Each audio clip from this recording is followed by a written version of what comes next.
Hi, that was a little blues in F. I just finished this room. I was building it over the last few months, and now I can play music here and think about concepts, practicing stuff anytime I want, anytime I have time. And I thought I'd make a little spontaneous video just about things that I've been working on. I realized over the last year how important it is for me to play without looking at the fretboard. It might be something that you take for granted. You know, we always sort of look where we are, because if we don't, we'll get lost. But it does actually take a lot of your brain capacity to have those eyes focusing on the fretboard, and in my opinion it doesn't really help that much. I mean, of course we do have to know where we are, and you know, through playing over some years we learn the positions, and yeah, it is necessary to first learn them, but after a while we should just let go of that and concentrate on playing melodies. So we've got our F7 chord in the blues, so we should be familiar with that basic sound. First of all, the arpeggio,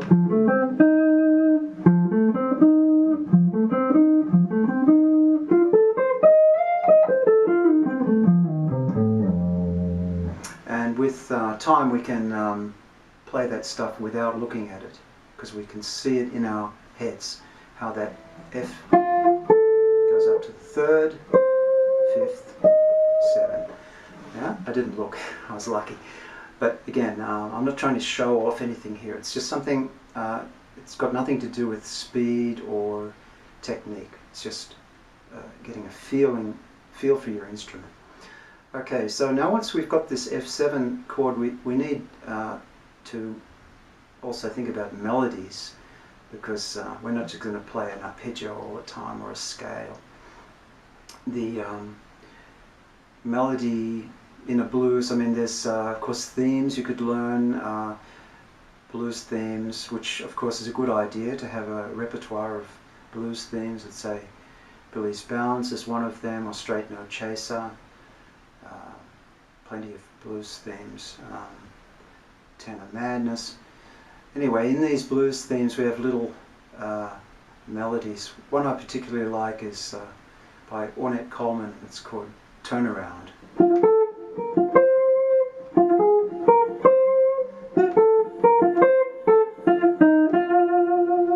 Okay, so that was the first 4 bars. We heard how the A, which is the third of the F7 chord, went to A flat, which is the 7th of the B flat chord, and then it went back to the A for the F7 again. So that's something. Now we're getting into jazz blues, which is a bit divergent from other, you know, so like a simpler blues which just uses blues scale. Jazz blues has more changes, and the soloists actually play around the different chords in the changes rather than playing the blues scale over everything. It's a different language. Okay, so before we can even get into complex things like playing on different chords, we need to be familiar with each separate chord, right? So F7, I'm just going to talk about the F7. We've got the arpeggio, which I've already mentioned, and there's of course the whole scale, which I'd say would be a Mixolydian sound, because it has the colours, the 9, 13, also the 11. That's, let's say, a very basic concept to play a Mixolydian scale, but we need to play melodies. This Ornette melody is within the Mixolydian scale.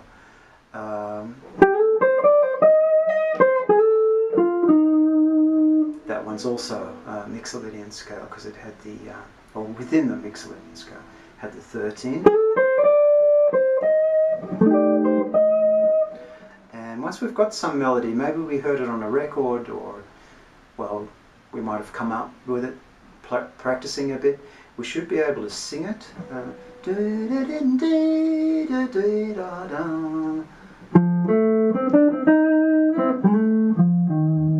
The big challenge is then, through having become familiar with it through singing it, then to transfer it to our instrument. Now we've got different positions that we can play it in, of course, low, can't get down there, or high. And there's nothing better than, I think, achieving this. Like, you know you've learned something if you can play that melody, that little melody, in a number of positions without looking. I mean, that's your ultimate goal. First you have to look, of course, but where is that starting note, the A? But once you've found that, you don't need to look. Of course, that's a product of practicing. At first you're going to make mistakes, but it'll lead to eventually you being independent, that you won't have to look. And that's a big advantage, because all of that brain power is freed up. You can look at a beautiful woman in the first row, or you can look at your band members, whatever. Anyway, so we need to collect melodies. So, of course, playing in the style means that we have to listen to records of that sort of music. You're not going to be a good jazz player if you don't listen to that music, obviously. So listening critically means taking things apart, like transcribing. I've got a video series. I'm sort of teaching a lot over the last years, and I've tried in the video series to put all these things that I've learned and trying to pass them on. But of course, it's an individual experience when you're learning an instrument. Everybody approaches it a bit differently, and all I can do is look at things from my point of view. Anyway, for me it's become like a real revelation to realize how important it is not to look, to free up your mind by not looking at your fretboard. Okay, so as I said, this is a spontaneous video. I don't really have any script I'm working to. I just wanted to share this with you today, and if you've got any questions, any tips, anything you'd like me to work on in detail, I'll be in the position now to make these sort of spontaneous videos more often, having my room now, and I'd like to hear from you. So I'll play the blues again. See you later.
that. See you next time.